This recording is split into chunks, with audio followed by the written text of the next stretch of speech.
ഇന്ന് ഞാനിവിടെ വെജിറ്റബിൾ കുറുമയാണ് ഉണ്ടാക്കാൻ പോകുന്നത്. അതിന് വേണ്ടിയിട്ട് വെജിറ്റബിൾസ് ഒക്കെ ഞാനിവിടെ ചെറുതായിട്ടാണ് കട്ട് ചെയ്തെടുത്ത് വെച്ചിരിക്കുന്നത്. 3 ക്യാരറ്റ് എടുത്തിട്ടുണ്ട്, ഒരു ചെറിയ പൊട്ടറ്റോ, 1/2 കപ്പ് ബീൻസ്, 3 പച്ചമുളക്, ഒരു കോളിഫ്ലവർ, പിന്നെ ഞാൻ 1 കപ്പ് ഗ്രീൻ പീസ് എടുത്തിട്ടുണ്ട്. ഇത് ഞാൻ ഫ്രോസൺ ഗ്രീൻ പീസ് അല്ല ഇതിനു വേണ്ടി ഉപയോഗിച്ചിരിക്കുന്നത്. അതുകൊണ്ട് തന്നെ ഈ ഗ്രീൻ പീസ് 3 മണിക്കൂർ മുമ്പ് തന്നെ ഞാൻ വെള്ളത്തിലിട്ട് നല്ലതുപോലെ കുതിർത്തിയെടുത്തതാണ്. കുതിർത്തിയെടുത്തിട്ട് നമ്മളിങ്ങനെ വാഷ് ചെയ്യുമ്പോൾ ഇതിൻ്റെ സ്കിന്നൊക്കെ ഞാനിവിടെ റിമൂവ് ചെയ്തെടുത്തിട്ടുണ്ട്.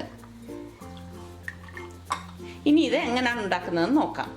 ഒരു പാത്രം അടുപ്പത്ത് വെച്ചിട്ട് ഈ എടുത്തു വെച്ചിരിക്കുന്ന വെജിറ്റബിൾസ് എല്ലാം ഇതിലേക്ക് ഇട്ട് കൊടുക്കാം. ഇതിലേക്കിനി 1/4 കപ്പ് വെള്ളവും ഇത് വേവിച്ചെടുക്കാൻ ആവശ്യത്തിനുള്ള ഉപ്പും ഇട്ട് ഇതൊന്ന് ഇളക്കിയ ശേഷം അടച്ചു വെച്ച് ഇതൊന്ന് വേവിച്ചെടുക്കാം.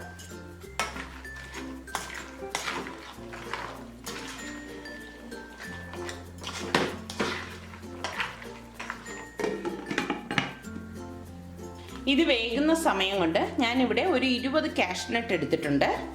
ഇതിലേക്ക് ഏകദേശം 2 ടേബിൾ സ്പൂൺ കശകശ കൂടി ഇട്ട് കുറച്ച് വെള്ളം ഒഴിച്ച് ഒരു 10 മിനിറ്റ് കുതിരാനായിട്ട് വെക്കാം.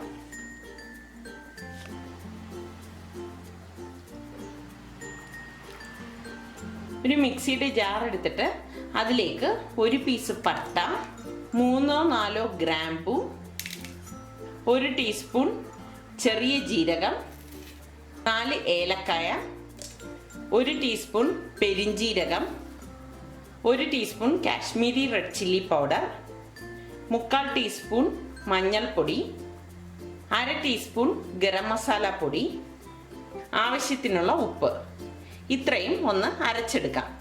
ഇതിവിടെ ഞാൻ അരച്ചെടുത്ത് വെച്ചിട്ടുണ്ട്. ഇനി ഇതുപോലത്തെ ഒരു ചെറിയ പീസ് ഇഞ്ചി ഇതിലേക്ക് ഇട്ട് കൊടുക്കാം. 2 പച്ചമുളക്, ഒരു പിടി മല്ലിയില, ഇതിലേക്കിനി 1 കപ്പ് തേങ്ങ ഇട്ട് കൊടുക്കാം. പിന്നെ ഇതിലേക്ക് കാഷ്നട്ടും കശകശയും കൂടി കുതിർത്തതും കൂടി ഇതിലേക്ക് ഒഴിച്ചു കൊടുക്കാം. പിന്നെ ഇതിലേക്ക് വേണ്ടി 3 ടൊമാറ്റോ എടുത്തിട്ടുണ്ട്. ഈ ടൊമാറ്റോ ഇതിലേക്ക് ഇട്ടിട്ട്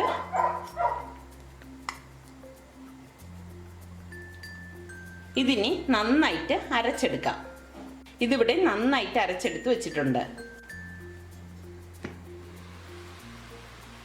10 മിനിറ്റ് കൊണ്ട് തന്നെ ഈ വെജിറ്റബിൾസ് ഒക്കെ വെന്ത് വന്നിട്ടുണ്ട്. പാകത്തിന് ഇതിവിടെ വെന്തിട്ടുണ്ട്. മറ്റൊരു പാൻ അടുപ്പത്ത് വെച്ച് ചൂടാകുമ്പോഴേക്ക് ഇതിലേക്ക് 2 ടേബിൾ സ്പൂൺ ഓയിൽ ഒഴിച്ചു കൊടുക്കാം. ഇതിലേക്ക് 1/4 ടീസ്പൂൺ കടുകും 1/4 ടീസ്പൂൺ പെരിഞ്ജീരകവും 2 വറ്റൽമുളകും 1/4 ടീസ്പൂൺ മഞ്ഞൾപ്പൊടിയും 1/4 ടീസ്പൂൺ മുളക് പൊടിയും കൂടി ഇട്ട് കൊടുക്കാം. ഇനി ഇതിലേക്ക് അരച്ചു വെച്ചിരിക്കുന്ന അരപ്പൊഴിച്ചു കൊടുക്കാം.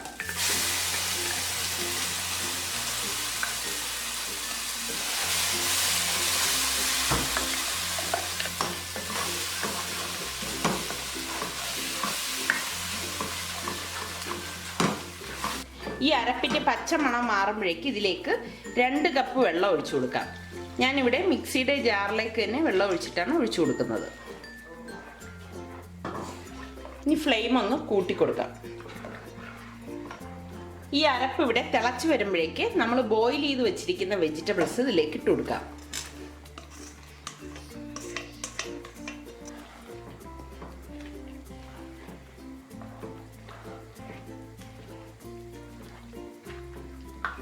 കറി ഇവിടെ പാകത്തിന് വെന്തിട്ടുണ്ട്. ഗ്യാസ് ഓഫ് ചെയ്ത ശേഷം ഇതൊരു സെർവിങ് ഡിഷിലേക്ക് മാറ്റാവുന്നതാണ്.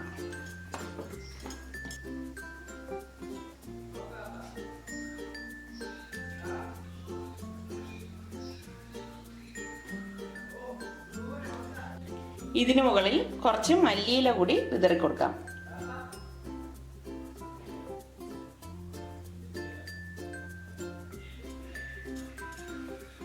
വെജിറ്റബിൾ കുറുമ ഇവിടെ തയ്യാറായി. ഇത് ചപ്പാത്തിയുടെ ഒക്കെ കഴിക്കാൻ പറ്റിയ നല്ലൊരു കുറുമയാണ്. എല്ലാവരും ഇത് ട്രൈ ചെയ്ത് നോക്കി ഇഷ്ടമാണെങ്കിൽ സബ്സ്ക്രൈബ് ചെയ്യുക.